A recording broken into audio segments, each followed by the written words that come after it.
400 ఏళ్ల చరిత్ర కలిగిన చార్మినార్ 1990లలో ఒక కనిపించని శత్రువుతో పోరాడింది.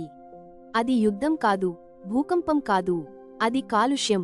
మన హైదరాబాద్ గుండెకాయ నల్లగా మారిపోతున్న ఆ రోజులు మీకు గుర్తున్నాయా? 1980ల చివరలో చార్మినార్ చుట్టూ ట్రాఫిక్ విపరీతంగా పెరిగింది. బస్సులు, ఆటోలు, లారీల నుండి వచ్చే నల్లటి పొగ ఆ సుందరమైన కట్టడాన్ని కప్పేసింది. తెల్లని సున్నం పసుపు పచ్చగా, నల్లగా మారడం మొదలైంది. దగ్గరగా చూస్తే ఆ స్తంభాలపై నల్లటి మసి పేరుకుపోయి ఉండేది. కుతుబ్ షాహీలు ఎంతో ప్రేమగా కట్టించిన ఆ కళాఖండం ఆధునిక కాలుష్యం ధాటికి ఊపిరి ఆడక సతమతమయింది. ఇది నిజంగా ఒక విషాదకరమైన దృశ్యం. పురావస్తు శాఖ, ఆసి మరియు పర్యావరణవేత్తలు హెచ్చరించారు. ఇదే కొనసాగితే చార్మినార్ అందం శాశ్వతంగా దెబ్బతింటుంది, స్తంభాలు బలహీనపడతాయి అని చెప్పారు.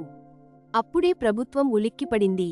కేవలం పొగ మాత్రమే కాదు, భారీ వాహనాల శబ్దాలకు మరియు కదలికలకు చార్మినార్ పునాదులు కూడా వణుకుతున్నాయని గుర్తించారు. మినార్లపై ఉన్న సున్నితమైన నగిషీలు రాలిపోయే ప్రమాదం ఏర్పడింది. 1990ల ప్రారంభంలో కఠిన నిర్ణయాలు తీసుకున్నారు. చార్మినార్ చుట్టూ భారీ వాహనాలను నిషేధించే ఆలోచన చేశారు. ఇది స్థానికంగా కొంత వ్యతిరేకత తెచ్చినా కట్టడాన్ని కాపాడటం ముఖ్యం అనుకున్నారు. ఆసి నిపుణులు రంగంలోకి దిగారు. కట్టడానికి హాని కలగకుండా ప్రత్యేకమైన రసాయనాలను వాడి ఆ నల్లటి మసిని తొలగించే ప్రక్రియ మొదలుపెట్టారు. ఇది ఒక సున్నితమైన సర్జరీ లాంటిది. నెలల తరబడి ఈ శుద్ధి కార్యక్రమం సాగింది. ఒక్కో పొర మసి వదిలిపోతుంటే కింద దాగి ఉన్న అసలైన రంగు బయటపడటం మొదలైంది. కార్మికులు ఎంతో శ్రద్ధతో, భక్తితో ఈ పని చేశారు. వాహనాలు లేకుండా కేవలం పాదచారులు మాత్రమే వెళ్లేలా పెడెస్ట్రియన్ జోన్ అనే భావన అప్పుడే బలపడింది. పర్యాటకులు ప్రశాంతంగా ఫోటోలు తీసుకునే అవకాశం కల్పించాలని భావించారు.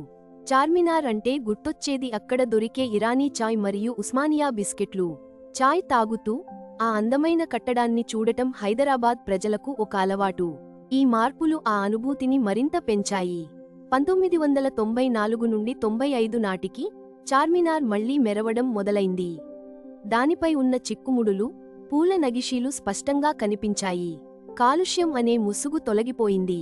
కొన్నేళ్ల క్రితం చూసిన దానికి ఇప్పటికి ఎంత తేడా!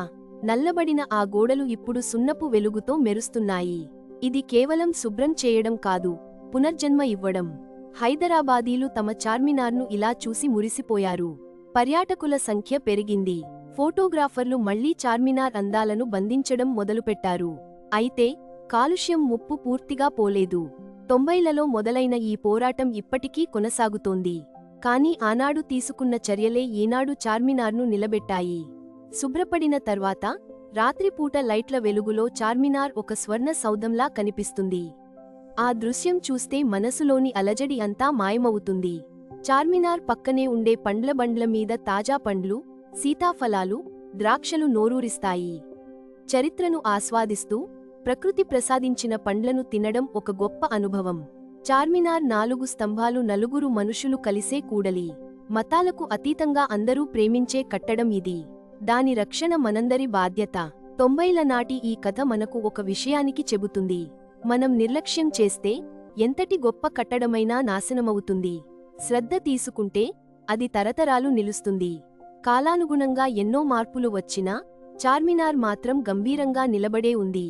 దాని నీడలో ఎన్నో కథలు, ఎన్నో జీవితాలు ముడిపడి ఉన్నాయి. ఇప్పుడు మనం చేయాల్సింది ఒక్కటే, కాలుష్యాన్ని తగ్గించడం, మన వారసత్వ సంపదను కాపాడుకోవడం. ఎందుకంటే చార్మినార్ కేవలం రాళ్లతో కట్టింది కాదు, మన పూర్వీకుల ప్రేమతో కట్టింది. చార్మినార్ బాగుంటేనే హైదరాబాద్ బాగున్నట్లు. 1990లలో దాన్ని కాపాడుకున్నాం, భవిష్యత్తులో కూడా అలాగే కాపాడుకుందాం. ఈసారి మీరు చార్మినార్ వెళ్ళినప్పుడు ఆ గోడలను తాకి చూడండి. అవి మీకు ఎన్నో పోరాటాల కథలు చెబుతాయి. ప్రపంచపటంలో హైదరాబాద్ను నిలబెట్టిన చార్మినార్ ఎప్పటికీ మనకు గర్వకారణమే. దాన్ని పదిలపరచుకుందాం. హైదరాబాద్లో ఇలాంటి చారిత్రక అద్భుతాలు ఇంకా ఎన్నో ఉన్నాయి. గోల్కొండ కోట నుండి సాలార్ జంగ్ మ్యూజియం వరకు ప్రతిదీ ఒక అద్భుతమే. మన తెలుగు నేల ఘన చరిత్రను అందరికీ తెలియజేయడమే మా లక్ష్యం. ఈ వీడియోని లైక్ చేయండి, షేర్ చేయండి మరియు తెలుగు ట్రిల్స్కి తప్పకుండా సబ్స్క్రైబ్ చేయండి.